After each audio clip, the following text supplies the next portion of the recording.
All right, folks. Tess, Jewel, thank you for gracing us with your time. Congratulations on making another NCAA tournament. I know we have an open locker room right now with Tennessee. But right now, I'm going to go ahead and just ask a couple questions. First of all, Tess, I believe this is your 5th NCAA tournament. Maybe your thoughts on what your prior experiences have been like and how they'll prepare you for this one. Yeah, I'm very blessed and fortunate enough that this is my 5th NCAA tournament. We never take anything for granted. It's a rough path to get here, but it makes it all worth it once you're here. The environment, everything's on the line, but I think that brings out the competitiveness in everyone. And then, Jewel, I believe this is your 2nd NCAA tournament. Your thoughts on what you hope to see in year 2?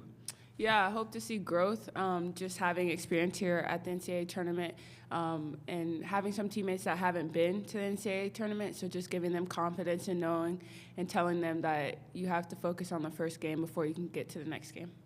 And then this will be for both of you. Your thoughts on South Florida, your opponent tomorrow night? Yeah, South Florida is a really good team. We're not taking them lightly. We know that they like to, shoot a lot of threes, O-boards, crash the rebounds, and they play at a little bit slower pace. So we know we have to, be aggressive on defense and find ways to play our game going into the tournament. So they're a really good team, and we're just excited to get out there and play. And Tess, your thoughts on USF? Yeah, I think Jules hit all the points.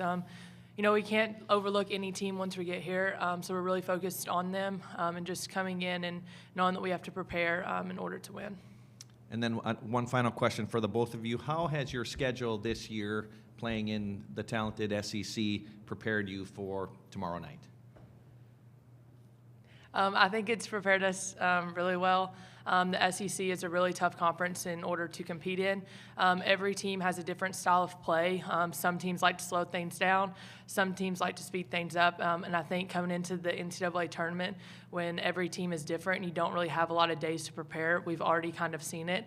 So just knowing what we've done in the previous or earlier in the season can help move us forward. Yeah, just like Tess said, I think our non-conference and our SEC schedule has prepared us for this moment with the different playing styles, but also, with the losses that we had, the close losses that we had, so learning from those losses and being in those different environments, whether we're on the road or at home. So I think that gives us great preparation going into this first game. And I lied a bit. I'm going to ask you at least one more question for me. Comment on the Tennessee Volunteer crowds, because about 2.5 months ago, this whole town was painted Tennessee orange when your crowds came up for the football game against Ohio State, and I can honestly say there has never been that many visiting fans in this 100,000-seat stadium. It was crazy. It was wild to watch. I want to give both of you guys an opportunity to throw some roses at your crowds. Yeah, honestly, I think they're the greatest fans in the world. They travel. When we have home games, they're there. They support us. They're loud. They get there early, and like I said, they travel, so we expect to see a lot of fans coming here too. But that was a great sight to see. We're at everything school, so seeing football get to this stage and play Ohio State and seeing all the fans come out here, tailgate, and support them was very special. Yeah, I think our fan base is very passionate, and they care a lot about Tennessee, but in particular all sports of Tennessee. And I think that says a lot, especially you recognizing that and seeing how far they travel and that our fan base is honestly the best. Yeah, they were outstanding here. And I know we do have a question from the audience. Matt, go ahead. Or Josh, I'm sorry. Yeah, hey, Josh Rattray, Get8sports.com. We'll start with Tess. Similarly to his question about the fan fervor, how about the proud tradition of Tennessee women's basketball and making another tournament appearance? What would you guys say to that and continuing that strong tradition? Yeah, I think for all of us, we put on the Tennessee jersey with a sense of pride. We know the ones that came before us, but we want to get Tennessee back to where it is, and knowing that we're playing for something bigger than itself. Tennessee, I think, is the front runner in women's basketball, and it's got women's basketball to where it is because of Tennessee and because of the ones that come before us. So just recognizing that we play for something bigger than ourselves, and ultimately we have a goal is to get Tennessee back.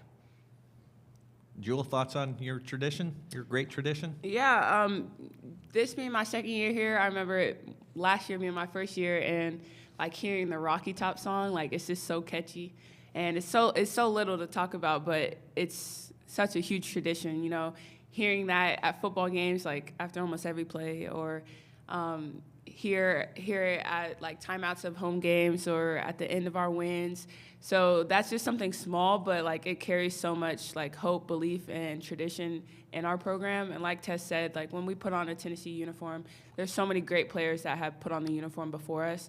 So we wear it with pride, and we just go out there and compete as hard as we can. All right, and I'm not going to let you go just yet because we've got a question from our Zoom feed. Michael, you got that? Are you asking me? This is Maria Cornelius with 247 Sports. Can you hear me on your end? We can, Maria. Okay, perfect. Jewel and Tess, you're both fifth-year seniors. What is your sense of urgency right now, and how do you balance that with the emotions of knowing this is your last NCAA tournament, but also focusing on the task at hand? Yeah, I think we've talked about that a lot with our sense of urgency, knowing, with me and Tess, this is our last year of college basketball. But personally, not putting too much pressure on myself, knowing that, just staying present in the moment and enjoying the moment with my teammates and coaches, but just making sure everybody stays focused on the opponent at hand and knowing, like, it's a quick turnaround in between games. But focusing on the first game, making sure we're paying attention in film, on the scout, and the little details that can help us succeed. Tess, you want to comment on the urgency? Yeah, I think Jules hit all those points again. But yeah, just, having no regrets, knowing that everything we've done up to this point has been worth it. All the hard work, long days this summer. And it's just been a joy to be around this team and coaches who push you to be greater people, greater players. So, just going out there, leaving it all out there, but ultimately playing for something bigger than yourself. If I can ask one quick follow-up, we mentioned Tennessee traditions. Tennessee is the only school to play in all 43 NCAA tournaments. It's almost like it's a birthright at Tennessee to play in this event. I know you have some teammates who are first-timers or maybe just won previously. Just how big of a deal is that streak? I mean, it's almost unprecedented if you look at all the powerhouses in the sport, and it's a list of one. And if you can both answer that. Yeah, I think it says a lot about Tennessee Lady Vol basketball. Just the amount of success that's come through here, the players that have come through this program. Just it's a successful program. It's hard to make one NCAA tournament, but let alone make 43 in a row. I think that speaks for itself. Yeah, I think it also speaks to the culture of Tennessee. When you have a good culture, it makes everything else around it much easier. This is a weird analogy, but it's kind of like a track race, like when you pass a baton. I feel like that's what we do here at Tennessee. When we graduate, we're going to pass the baton to the next group of leaders and group of people, and we know that they're going to follow just as strong as us. Great. Seeing no more questions. Tess, Jewel, thank you for your time. I'll let you get back to your locker room. Thank you so much. Thank you.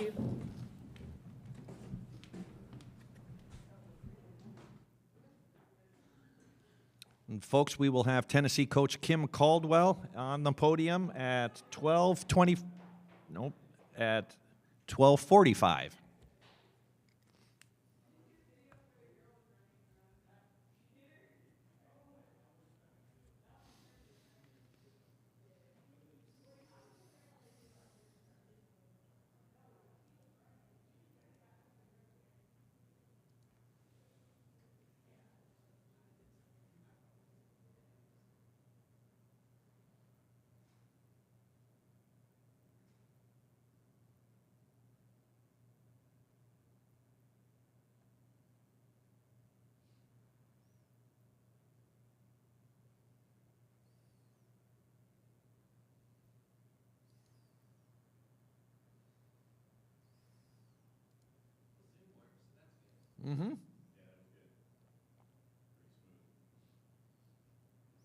That's a great stat, too. All 43 NCAAs.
I sure do. I'm just looking at it right here and thinking about it's time to put it up. Thank you.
Michael, you be good? Okay, thank you.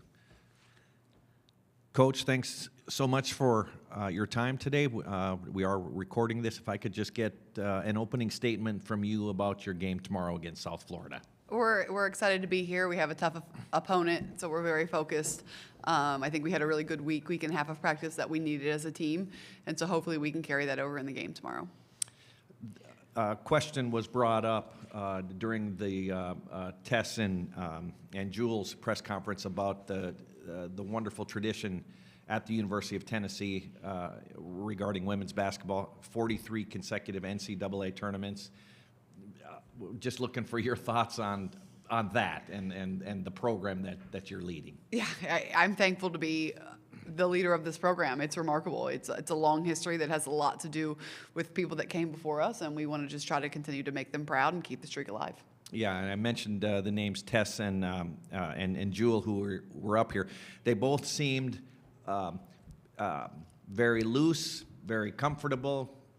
I'll say almost prepared and ready for this tournament, and I know they've got NCAA experience. Can you talk about the preparedness of your team? Yeah, I think we went back to work, and we had a really tough week and a half of practice that we needed. We needed some rest, and we needed to get to work, and we needed to get some excitement and juice back, and I think we're all excited to be in the tournament. I think we really want to make a run, and we really want to kind of get back to the team we were in the middle of December and January. Kim, I know you've been to the postseason tournament every year of your coaching career.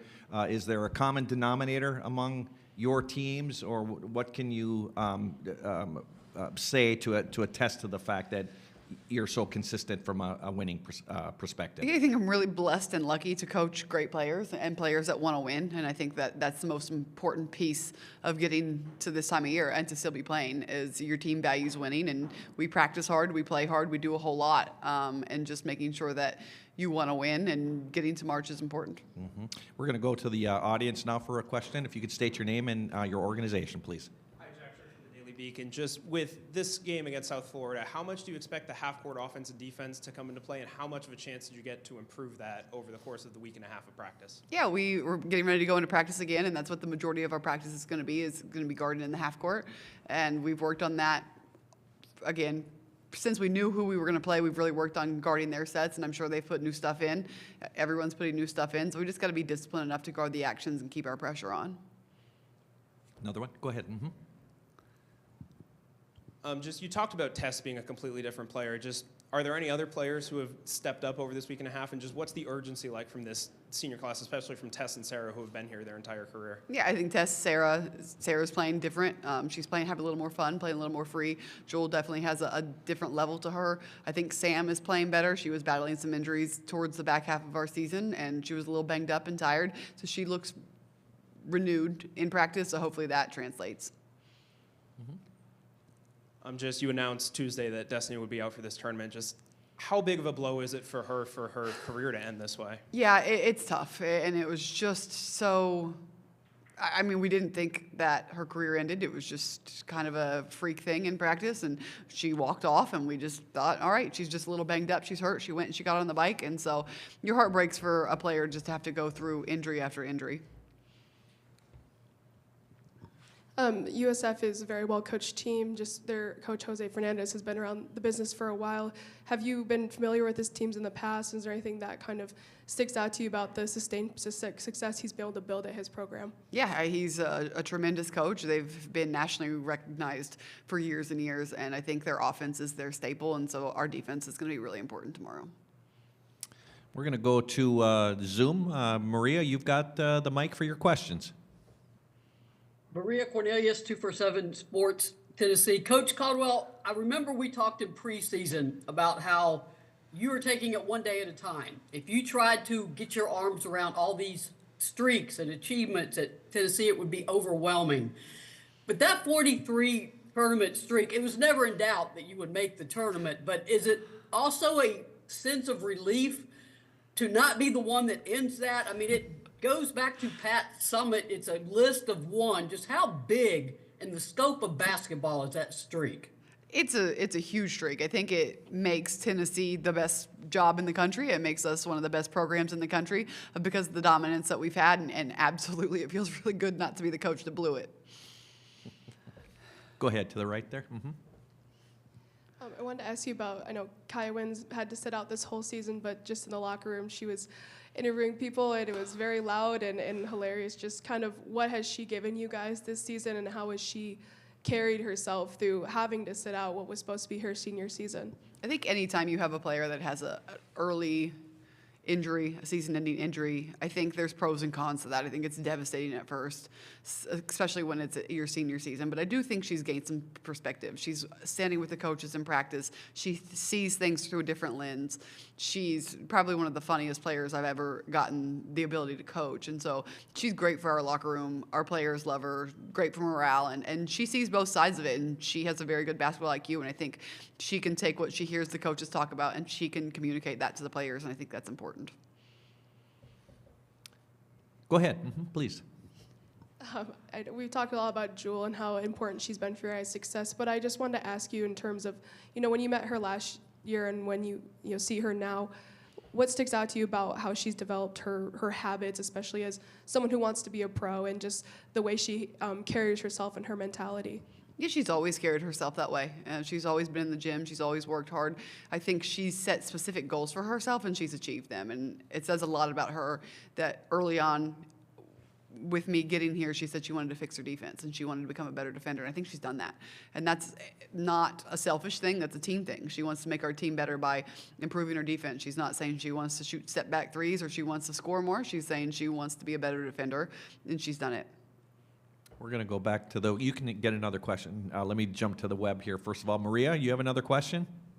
Yes, Coach, you've got several players that are first-timers. Your freshman, of course, Kanaya for the NCAA tournament, and then, of course, Ruby Whitehorn, and a couple players who they got there once but haven't gotten back until now. I'm not saying there's no pressure at this point, because there is, but it seems like it's also a time to have fun. This is what you play for. Do you sense that your team is kind of built for postseason in terms of they do manage to stay loose so much? I think we're going to find out. I think I've had a rough time kind of putting a pulse on the team of if we want to be the underdog, if we want to have pressure, and really the best way to motivate. I do think having fun, that is something we've tried to do this little break, is have fun competing. And I think when you're in a setting like this and it's exciting and it's fun and you're kind of the underdog, I do think our team will thrive off that. We'll go back to the front row right. I think we're 2 months in exactly of you juggling motherhood and coaching. You talked a little bit Monday about the team meeting Connor at the SEC tournament. Just what has that process been like to navigate for you, and what have you enjoyed about getting to introduce him to the team and really kind of feel that full circle moment? No, it's great. I think that's just what motherhood is that you get to have your family here and your family at home, and you get to blend them together. And so it's a blessing. It's a blessing that I coach a team that I'm excited to go to work and see them, and I'm excited to go home to see my son, and for those worlds to collide at the SEC tournament. And then, I mean, he's here on this trip. I think it's great. And you just try. There is no balance. You just do the best you can where you can. Great. And if there's no more questions, Coach, thank you very much. All the best tomorrow. Thank you. Folks, the Tennessee locker room is